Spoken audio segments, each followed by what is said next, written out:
Hey everybody, and welcome to my N5 series on the SP404 Mark II, where I cover a topic in about 5 minutes. This is session 51.11, and let's keep going. We got plenty more features here to go get into.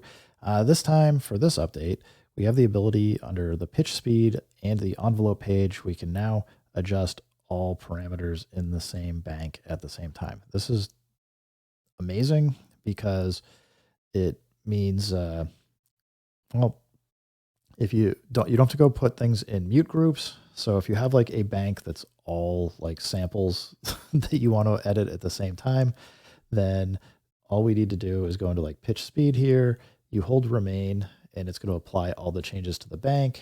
And like this is 122.9%. So presumably they're both the same. If you just want to edit one, you can come in and edit that separately, and we didn't have to go create a mute group. So I think that's super handy. Similarly, it says this is also going to work in the envelope page. So if you're programming out like a synthesizer, I know I probably should go update like building like some synth sounds and stuff, because I think this feature and the next one that's coming up that there's one in here that talks about the release being let go so that you can actually create more authentic synth sounds instead of just have the release being ignored on short samples and stuff. So we've got this, right? We can play either of these, and it's presumably, we're editing the bank, so we can go adjust whatever we want. I think the slope is just changing because these are two different length tracks, so I wouldn't worry about that too much. That's cool. Let me just put them both back to where they were. All right. So I think that's handy. What else do we have here? On the pitch and speed page, we can now enter numerical values for the speed setting. I don't know that I believe that.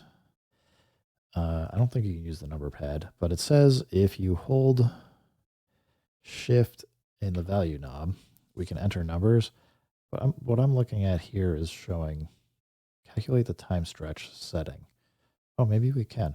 Let's go 5678. I don't know what that's going to do, but hit the value button. All right, well, 5678 for the BPM. All right, it does work. Super low.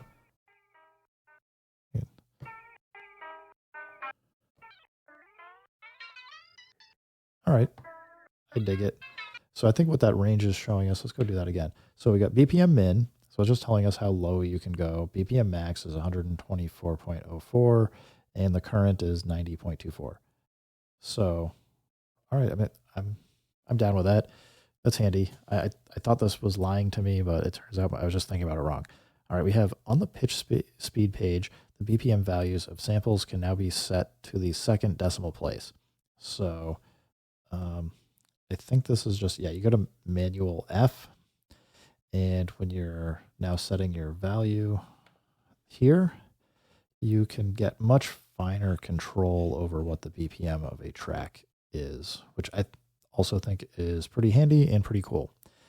Because if you know that you need to dial it in because you've output something that you thought was 128 BPM and it turns out it's 128.1, you can get this very well refined down to where you need it. And it looks like if you get to auto, manual, whatever, you can still go back to those settings and adjust at a less granular level of control. Added an anti-feedback function to prevent microphone input howling under utility. Let's see, utility system, go to gain here, and where the anti-feedback off. So presumably, and I'm not going to test, I'll test this offline, but presumably you get a microphone here.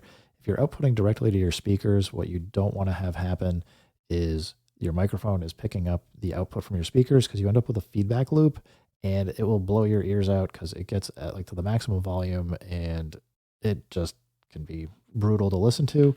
Usually this will color your audio a little bit because it's going to be doing some filtering to prevent that from happening, but I don't know how it's implemented. So I would say if you're using a microphone and not outputting to headphones, but you're outputting to like a speaker system or something, you might want to consider turning that on. Test it at your own, just cautioning you when you test it, just be careful. You don't want to hurt your ears. It's no good. But no, I think that's a good feature as well. I'm happy with that. All right, well, I'm going to end here, guys, because we're already at the 5.5 minute mark. Keep having fun. Keep making music. If it sounds good, it is good. And peace.